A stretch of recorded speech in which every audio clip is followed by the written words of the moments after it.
મારી ફેમિલી, રાધે રાધે, જય શ્રી કૃષ્ણ. એક વાત કહું ભાઈ, આજે છે અમારા ભાભીનું જીવંતિકા માતાજીનું વ્રત રાખ્યું છે ઈવોએ. તો ચલો તમને હું બતાવું કે ઈવોએ હું કર્યું છે. ચલો જો ભાઈ આ રહી મતલબ સામગ્રી બધી, અને આ પૂજા અમારા ભાભીજીની જો. તો આ રહ્યું જીવંતિકા માતાજીનું વ્રત. ભાઈ હોદના વાગે છે 6 સાડા 6 વાગતા હશે. અહીંયા ડેરીમાં દૂધ આવવાની તૈયારી થાય છે. જુઓ અમારું દૂધ.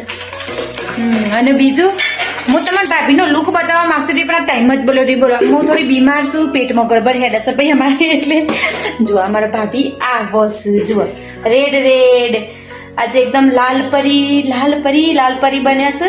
કારણ કે જે વ્રત લીધું છે ને એમાં બધું લાલ પહેરવાનું હોય છે એટલા માટે.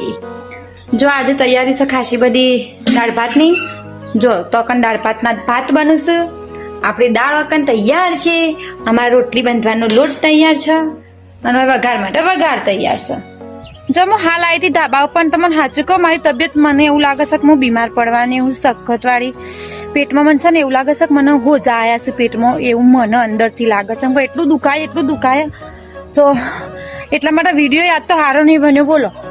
બોલાતું ય નહીં મારાથી. તોય તમારા લોકો માટે હું થોડું બોલું કે મને એમ થાય મારો થોડો વિડીયો તો બનશે મારો.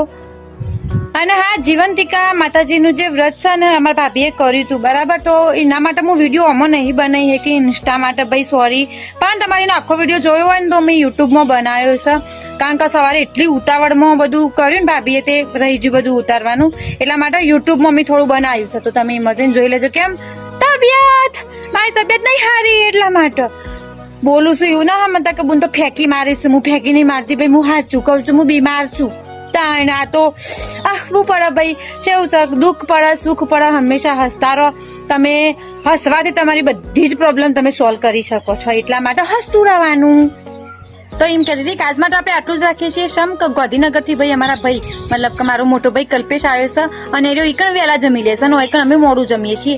તો એના માટે થઈને અમે આજે રોધ્યું છે વહેલા. તો ભાભીની મદદ કરવા જાઉં છું. થોડી મદદ તો હું કરે, ભલે બીમાર છું પણ મદદ તો કરશું ભાઈ. તો ચલો આજ માટે આપણે આટલું જ રાખીએ છીએ. તમને મારા વિડીયો પ્લીઝ થોડા સપોર્ટ કરો. મને એટલું આમ અંદરથી હું માયુસ થઈ જાઉં છું, તમે લોકો સપોર્ટ નહીં કરતા, એટલે મને એમ થાય છે કે હું એકલી જ રહી જવાની છું. ફેમસ થવામાં હું રહી જઈએ એવું લાગે છે મને. તો થોડો સપોર્ટ કરજો. હા, આવજો.